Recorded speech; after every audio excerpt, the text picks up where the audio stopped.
project? Yes. Okay. All right. What kind of project is it? It's an interview. You could do an interview or a poster, and then you have to give it to your teacher, and then they will give you a 4 or 3 or a 2, but no one really gets 2s. Okay. So you're gonna... Hopefully not, right?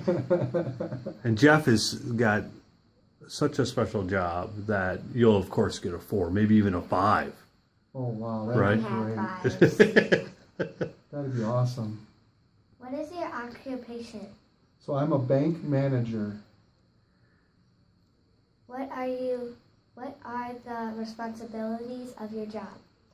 Well, I am responsible for all of the retail operations that a bank does. And so what a bank does on the retail side is opens up checking accounts and savings accounts so people can keep their money here. And then also cashes checks and makes deposits and withdrawals so that people can get their money in and out. So that's primarily what we do. And then when people don't have enough money, we can lend them money. They can borrow the money from people who do have more money. So you bring your piggy bank here, right? Mm-hmm. And that's a deposit. So we deposit it here. And then when Dad wants to buy a new car, I come here and I say, Jeff, I need to borrow some money. And so they kind of borrow me your money. Yeah. My money? Kind of, in a roundabout way. Yeah. What training did you have? Well, that's a great question. So in the bank branch, there's tellers that cash checks and deposit checks. There's bankers that open up accounts and close accounts. And there's lenders that make loans, like your dad was talking about, for people that need money to buy things. And so at each step, I had to get training to learn how to do those jobs. And so now when I'm a bank manager, I can do all of those jobs, but then I also have a team of people that work with me that are in those specific jobs so that I oversee them as opposed to have to do them every day.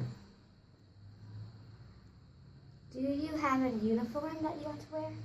Kind of, yeah. Shirt and a tie is pretty normal. And then if I go out in the community, I usually wear a suit jacket. So it's not a formal uniform, but it's a certain way that we have to dress in dress clothes. What skills do you need? So I have to have math skills. I have to be able to add and subtract, and multiply, divide. I have to know my percents. I have to have organizational skills in that I need to be able to make things organized for other people, sometimes customers and sometimes coworkers. I have to have problem-solving skills. A lot of times people come to me with a problem, and my job is to help solve that problem for them, so I have to have those problem-solving skills. I'd say those are probably the big 3 skills. What is the best part of your job?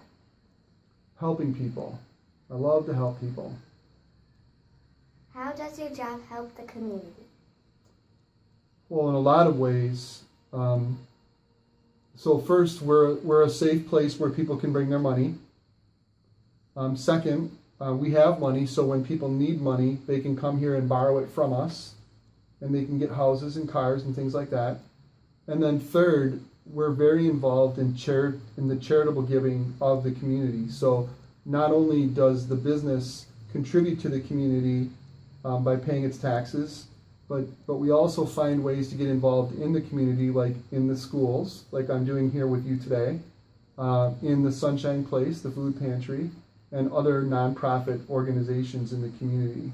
So those would probably be the big 3 ways. Safe place to keep your deposits, a place to borrow money when you need it, and we get involved in supporting the community by volunteering and by giving back. That's all the question I really have. Those are great questions. Thank you. You're welcome. I have all in this bank. Ooh, this particular branch, we have about $24 million. That's a lot of money. That's a lot of money. Yeah. And for banks, that's on the small side. When you talk about banks. How many people work here? So there's 4 of us that work on the bank side of this building, and then Kerry, he helps people who want to buy houses to get the money, and that job is called a mortgage lender, and so he doesn't work for me but works with me. And then Tim helps people to invest money, and we were talking about when you have more money than you need, you can bring it into the bank and we'll keep it safe. Well, when you have more money than you need and you want to plan for retirement, it's better to talk to Tim, because he can help you put your money away where it'll earn more money back than I can. So Tim you got an office in the building, but he's not here all the time. And then your dad works with Mike, and Mike has an office here, and he helps small businesses and business owners in the same way that I help people from the community, in terms of when small businesses have more money than they need, this is a safe place where they can keep it. When small businesses need to borrow money for equipment or buildings, this is the place where Mike helps them get it. So there's 3 partners and 4 of us permanent. How many customers do you think you have? Ooh.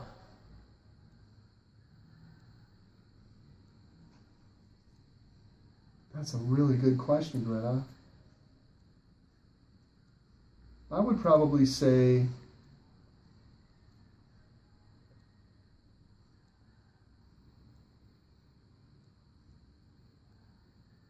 trying to run 2% of 25,000, so 1% is probably 2,500, probably 5,000 customers, something like that. And I can't figure out any Actually, more I'm questions. off on that, aren't I? 1% of 25,000 would be 250. So probably 500. 500, 600 customers, maybe that's a better answer.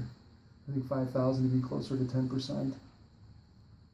That's all the questions I really have.